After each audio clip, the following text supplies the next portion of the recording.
Salut, c'est Marion Cat. Aujourd'hui, on se retrouve dans un contexte hyper forestier, hyper tranquille. C'est une vidéo chill, il n'y a pas du tout de but affiché. J'avais juste envie de discuter avec toi du fait d'avoir raté sa vie. Et oui, tout simplement. En vrai, ça fait plusieurs jours que je suis chez mes parents et quand j'y suis, j'entends toujours que les enfants des voisins, des amis, des collègues et tout ont eu des enfants, ont acheté une maison, ont acheté une voiture, ont eu une promotion au boulot, ont un super job méga trop cool.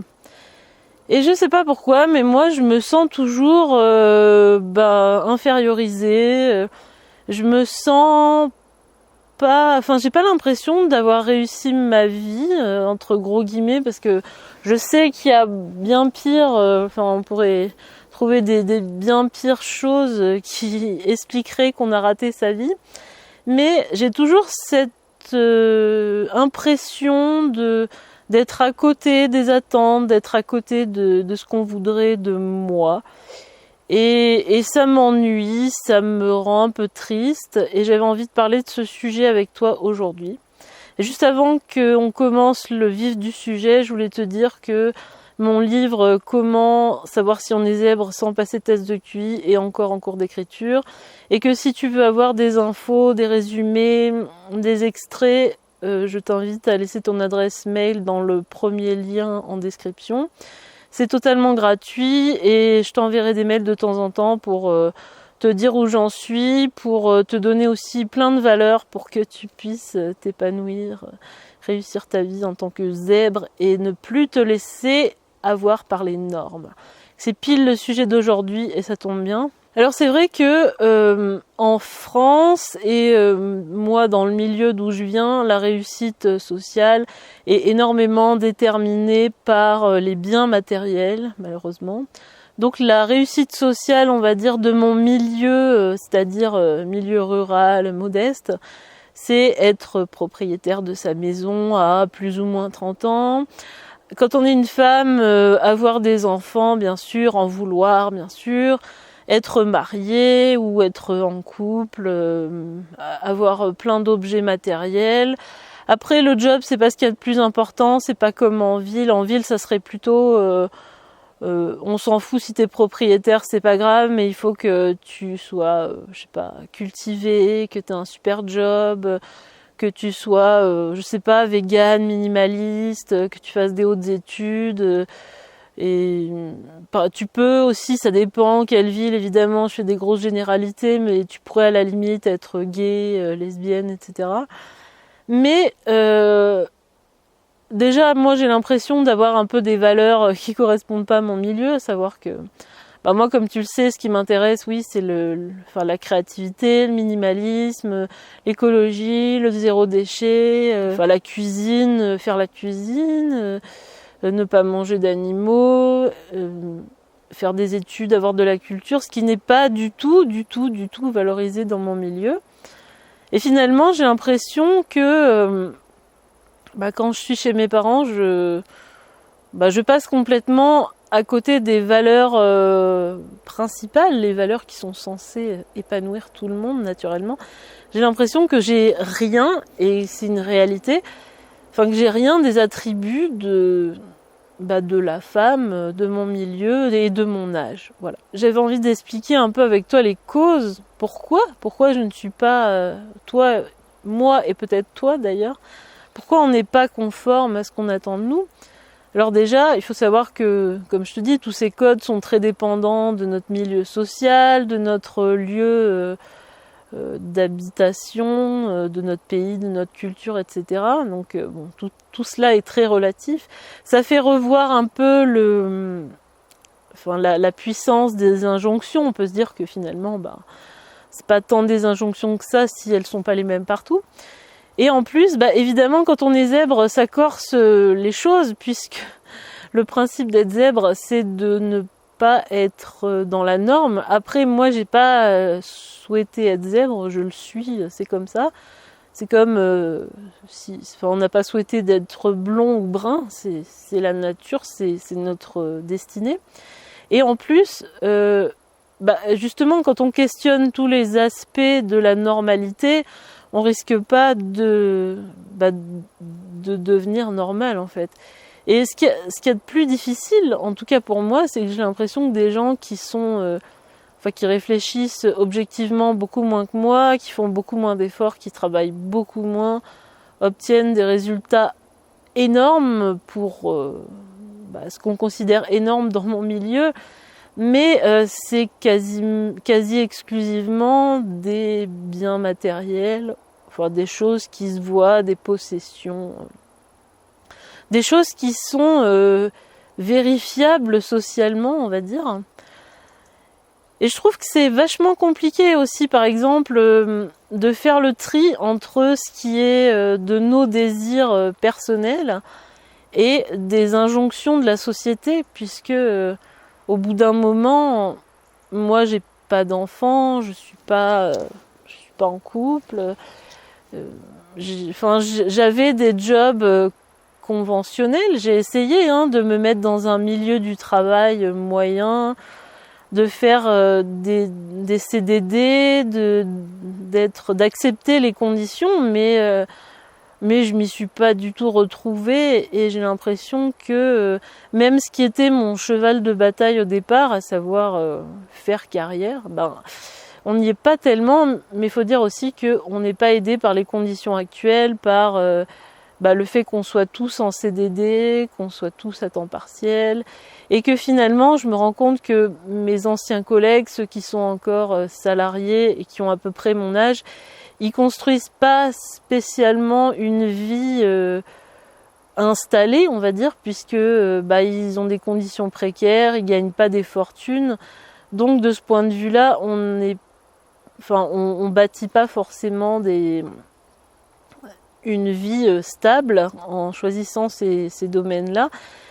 Donc ceux qui bâtissent des vies stables professionnellement, pour la plupart, c'est ceux qui ont fait un CAP ou un bac pro, qui sont dans l'artisanat, qui sont dans l'agriculture. C'est des personnes qui ont commencé à travailler jeunes et qui ont eu de l'argent jeune, donc qui ont pu s'acheter potentiellement une maison et des biens de consommation.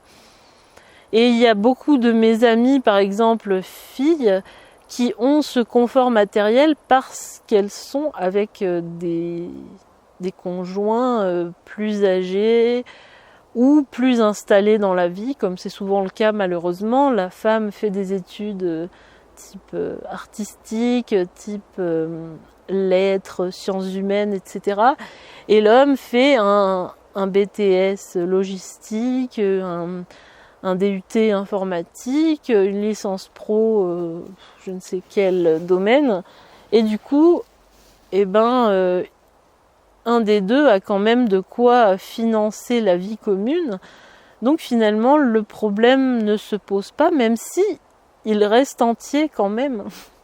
Il y a une autre cause aussi auquel j'ai pensé, c'est que quand on est zèbre, déjà premièrement, on l'apprend pas toujours quand on a 6 ans.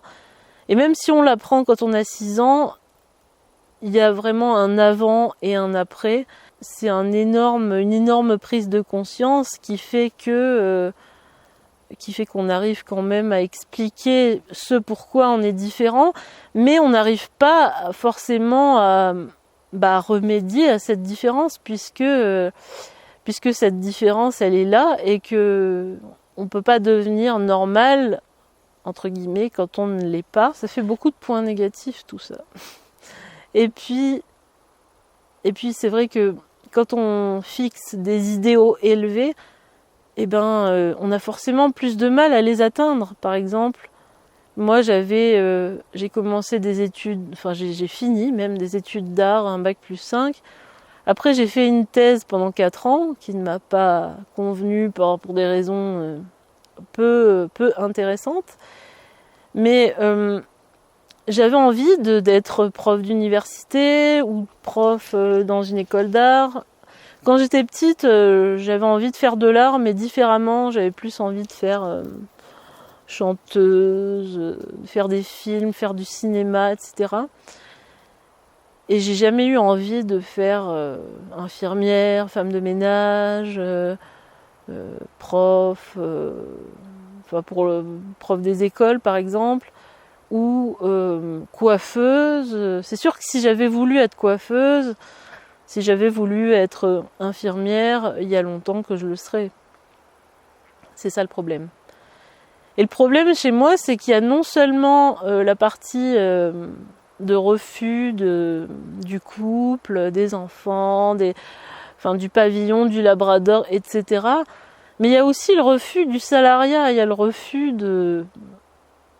En fait, il n'y a aucune case qui me va. Donc, je sais qu'en disant ça, il y a énormément de personnes qui sont dans ma situation et j'espère que ce que je dis va t'aider, toi qui me regardes.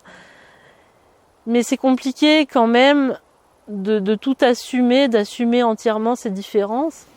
Et puis, il y a un truc aussi assez pénible, c'est que c'est vrai que moi, j'ai jamais eu de désir d'enfant. J'ai jamais eu envie de... Enfin, si, de me marier, si, quand j'étais petite, mais on va dire que c'est pas des choses que je cherche en priorité. Et surtout, il y a quelques mois, il y a quelques années, même maintenant, depuis 2019, et même avant, c'est juste qu'avant, je l'assumais pas, mais j'ai décidé délibérément de me lancer dans l'entrepreneuriat, de devenir infopreneur, comme on dit. Il y en a qui vont se désabonner, si ça se trouve, pendant que je dis ça. Et j'ai décidé d'arrêter d'être salariée autant que possible, même si je sais que peut-être qu'un jour j'aurai des difficultés financières et que je serai obligée de le devenir. En tout cas, pour l'instant, je gagne très peu d'argent, mais je suis sur la voie de construire mon entreprise. Et c'est vrai que c'est un choix délibéré, c'est une envie que j'ai depuis des années. Il y a personne qui m'a forcé à faire ce choix, mais il y a des fois où j'ai des difficultés. J'ai beaucoup de difficultés, beaucoup de soucis, beaucoup de travail, Enfin, c'est un boulot énorme et Enfin, j'en parlais déjà dans la vidéo sur est-ce qu'il faut travailler beaucoup ou pas quand on est entrepreneur. Moi, je peux te dire que moi, je travaille beaucoup en tout cas, même si ça se voit pas forcément. Mais c'est vrai que comme c'est un choix, je ne peux pas m'en plaindre en fait. Je ne peux pas... si je m'en plains, on va me dire « Ah bah oui, mais t'as choisi, t'avais qu'à pas être entrepreneur. C'est vrai, mais on n'assume pas forcément tous les jours. On n'est pas forcément persuadé de ses choix à chaque seconde de sa vie. Et c'est difficile... À chaque fois qu'on se fait, quand on se plaint, c'est une chose, mais il y a des fois, on nous demande, et pourquoi tu fais ci, et pourquoi tu veux pas d'enfant, et pourquoi tu veux pas être salarié, etc. Mais, il y a des fois où moi-même j'ai des doutes, où je ne sais pas si je fais les bons choix, et c'est compliqué de revendiquer à 100% quelque chose qui, finalement, n'est pas une certitude tous les jours. C'en est souvent une. C'est plutôt une décision que j'ai prise et que je suis fière d'avoir prise, d'avoir arrêté mes jobs salariés. À un moment, j'ai envie de dire, c'était plutôt une question de survie, une question de préserver ma santé mentale. Mais on va dire que j'ai pas toujours la foi de défendre mes opinions auprès des gens qui me critiquent. Idem à une époque où je mangeais aucune viande, jamais, et où je me faisais harceler de questions quand j'étais à table. Mais pourquoi, et ci, et ça. Et un jour, j'avais mangé, c'était dans le cadre professionnel, j'avais mangé, parce que je travaillais avec des élèves cuisiniers, et un jour, il y avait du poisson qu'ils avaient mis une journée à le cuisiner. Donc je me suis dit, bon allez, je vais manger du poisson. Oh là là, là je me suis pris des critiques, des questions, mais Enfin, rendez-vous compte, quoi. On est des humains, on peut pas supporter, on peut pas supporter des interrogatoires en permanence sur tous les choix qu'on fait.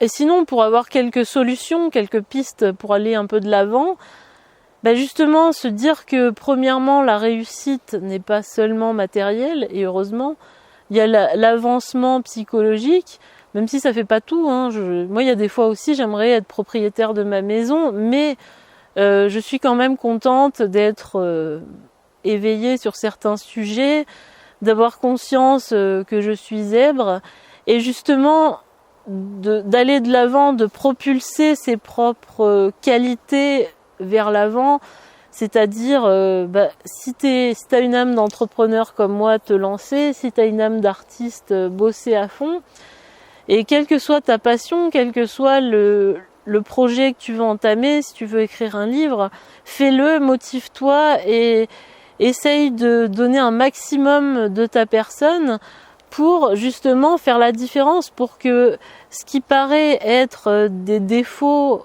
au premier abord, à savoir être perfectionniste, idéaliste, curieux à outrance, faire des recherches indéfinies, ça peut être d'analyser tout le monde, d'analyser les caractères des gens, d'essayer de s'améliorer en permanence, d'avoir des soucis, d'être anxieux. Essaye de mettre tes meilleures qualités, tes capacités d'organisation, de créativité, d'analyse, toute ta culture, toutes les choses que tu déduis de tout ce que tu lis, de tout ce que tu fais, de tout ce que tu vois, au profit d'un projet personnel et d'une vraie direction singulière.